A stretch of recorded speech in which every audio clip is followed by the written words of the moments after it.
Here's the problem. You have spent hundreds of hours watching YouTube experts give you top secrets on how to stay warm.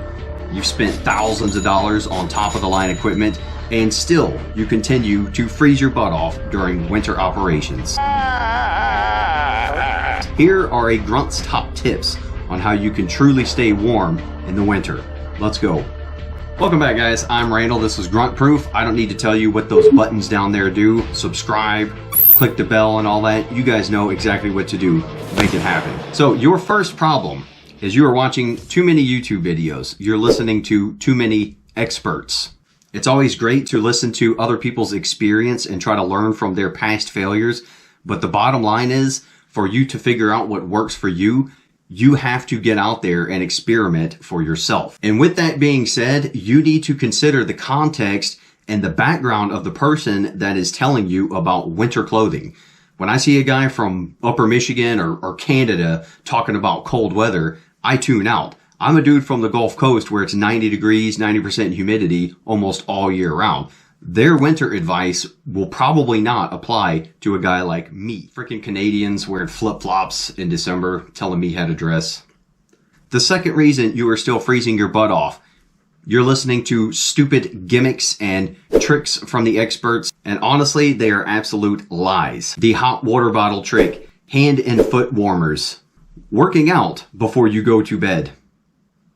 Even some of these tips might be good in certain applications or in emergency situations, but the bottom line is they are all just band-aids to cover up symptoms. They do not address the underlying issue. The underlying issue is that either your gear sucks or you have the wrong gear. What are you going to do? Wake up every 10 minutes during the night and start doing burpees for an hour just to stay warm? You're just going to freeze again an hour later. Next up, your over-dependence on expensive gear. Guys, I hate to be the one to tell you this, but these top of the line companies, most of their stuff is just overpriced marketing.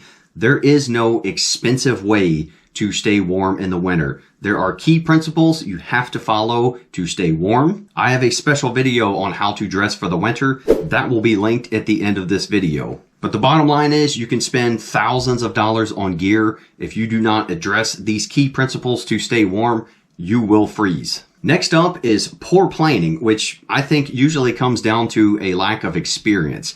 Too many people underdress, whether it's because they have not been in those environments enough, they don't understand just how cold it's going to get, or they are so focused on counting every single freaking ounce in their pack, they will actually leave crucial items behind. I saw this in the grunt world plenty of times.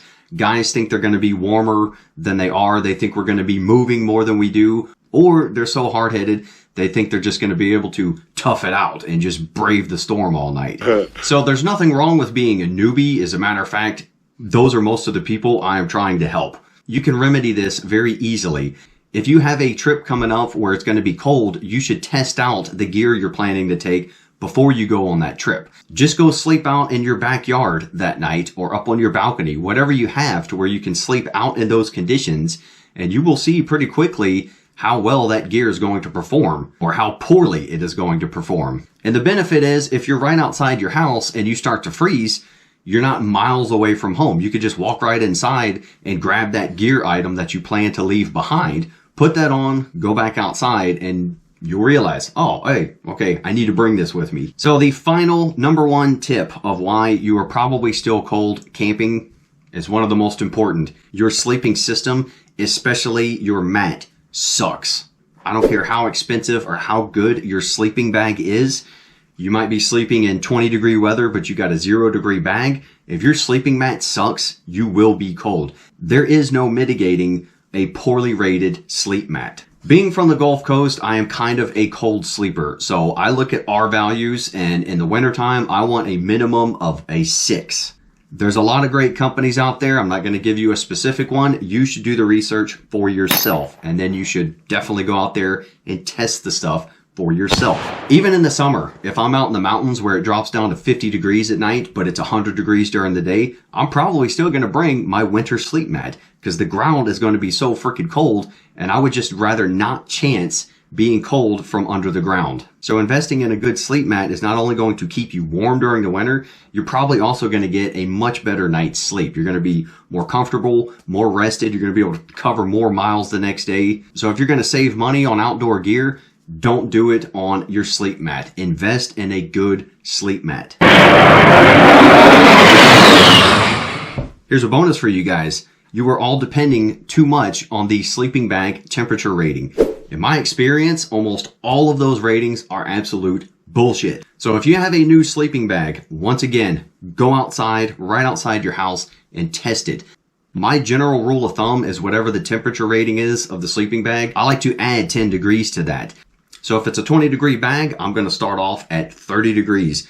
That might sound crazy to people, but I've often experienced with a lot of sleeping bags, that's how bad the ratings are. With that being said, especially if you're looking at the military surplus sleeping bags, a lot of that stuff is not designed for you to get down into your underwear to go to bed. You're generally going to be sleeping in at least your base layer stuff and probably some of your midweights. That's just how they are designed. In the grunt world, we basically slept in our entire uniform the entire time in the field.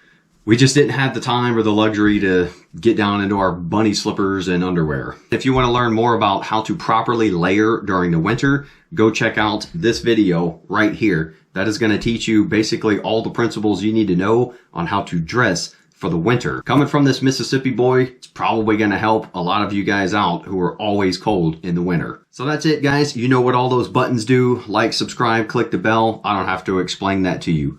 Make it happen. Thanks for watching.